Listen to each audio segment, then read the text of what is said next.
അസ്സലാമലൈക്കും.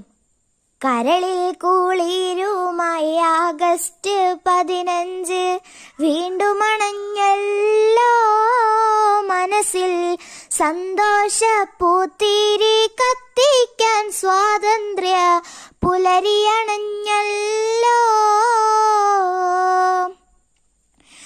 നുകരൂമീ സ്വാതന്ത്ര്യ പുലരീതൻ പിന്നിലൊരായിരം കഥയുണ്ട്.